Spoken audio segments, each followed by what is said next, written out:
Hello everyone, my name is Emin Mammadli and this is the video for my Calculus 1 YouTube assignment. So, our today's topic is going to be continuity. So, what is continuity, you may ask? So continuity has the most basic formula in my opinion.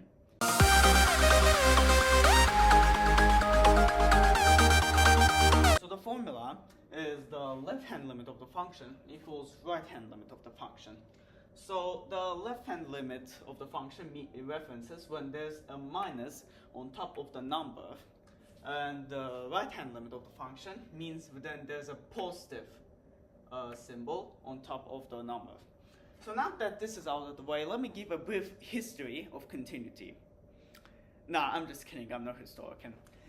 So let me give one example.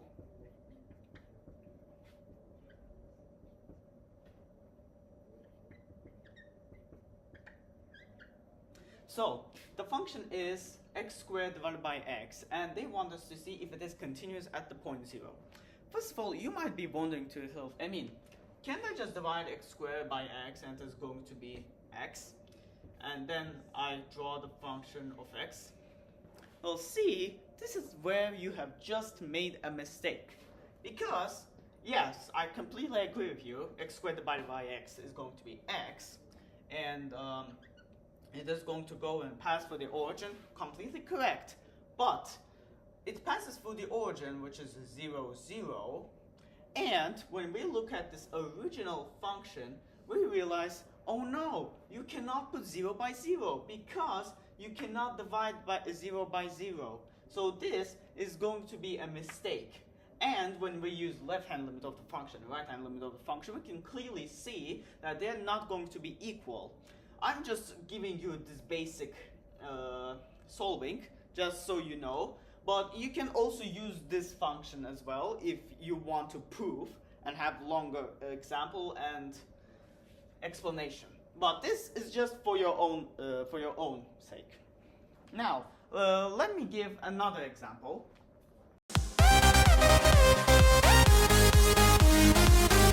So, the function is fx equals to 1 divided by x squared.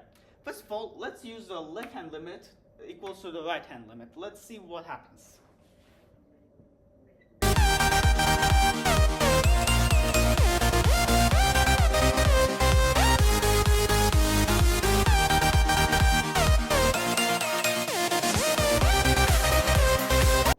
So, when using the left-hand limit and the right-hand limit formula, we can clearly see that the 0 from the left side is going to be 1 divided by minus 0 squared, which is going to be 1 divided by 0, and it is going to be plus infinity.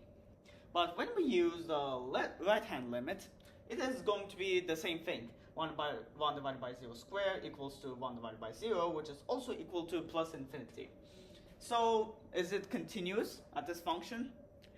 Absolutely not. It's not, because when we're going to 0, it is still going to be 1 divided by 0. It is going to be division by 0, so this is still incorrect, and the function is not continuous at this point.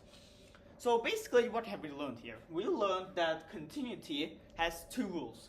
First of all, the left-hand limit should be equal to the right-hand limit.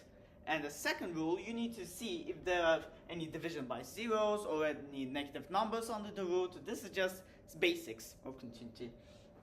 Now let me give you a real example, but since there's no space in the blackboard, let me just move to the other side real quick.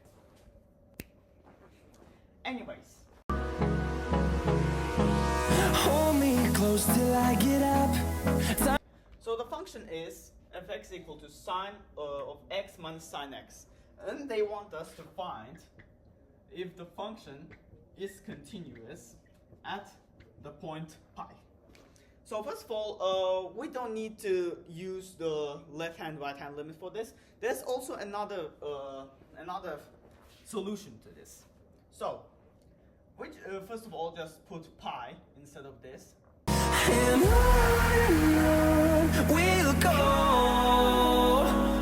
through the wastelands, through the highways, till my shadow turns to sun rays. And on. Write the limit of sine x minus sine x as sign of limit x minus sine x.